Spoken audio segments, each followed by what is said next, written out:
Bosnian audience is exposed to different kind of disinformation, both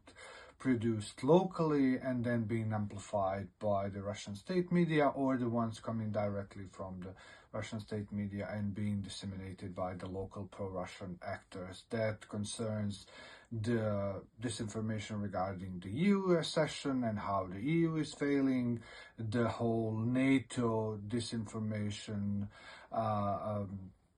scheme and everything that the Russians are saying about the NATO. Then when it comes to war in Ukraine, it's being denying what's happening, denying the crimes, responsibility, sometimes comparing the conflict to the one that happened in Yugoslavia. So it's pretty much the topic that we see in disinformation. But everything that we have globally is being transmitted to the Bosnian audience, but at the same time there are some local disinformation that are specifically being targeted to the local audience. When it comes to this, then we are talking about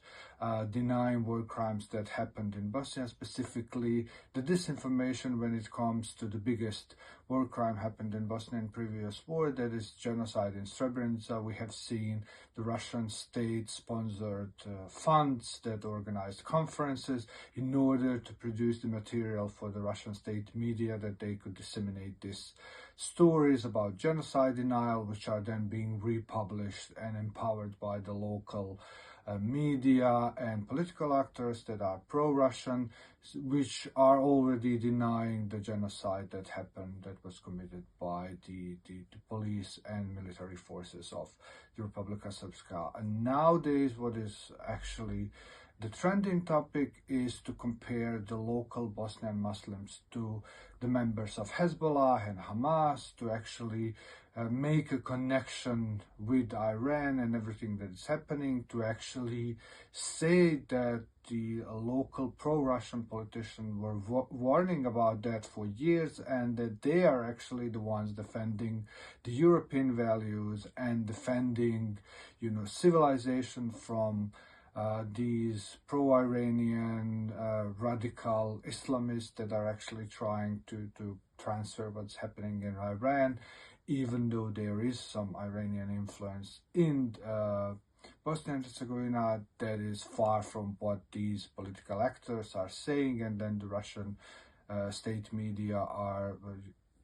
sending this message to their audience and to the local audience. They are actually making this topic to something that it's not, and trying to actually make the links that do not exist, so they would show how the local politicians and local ethnic groups are in some way connected to this conflict. Previously, we have seen the Russian state media and actors trying to exploit the local sentiment that people have for Palestinians and everything that was happening in Gaza, trying to actually amplify messages to say that, look how the EU is hypocrite, for example, helping Ukraine, but does not want to help people in Gaza, the Palestinians. They were actually having an angle of the story. They could use this sentiment that people are feeling about the suffering of children and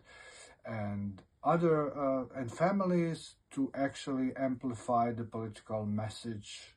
and to make a feeling toward the European Union that Bosnia and Herzegovina is trying to join. What we will probably see this year is more disinformation as we are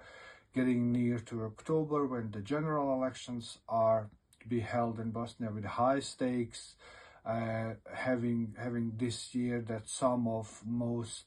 important pro-Russian political actors are struggling to get a grip and to get a control to win in elections again. The US company has been chosen to implement new election techniques and tools to actually make voting much more transparent and more secure. So we will probably see more disinformation about how these votes are being stolen, how the elections are not legitimate. And in case that the pro-Russian politicians do not win an election, I would assume that we would see a lot of disinformation trying to undermine the whole process and get it into the question.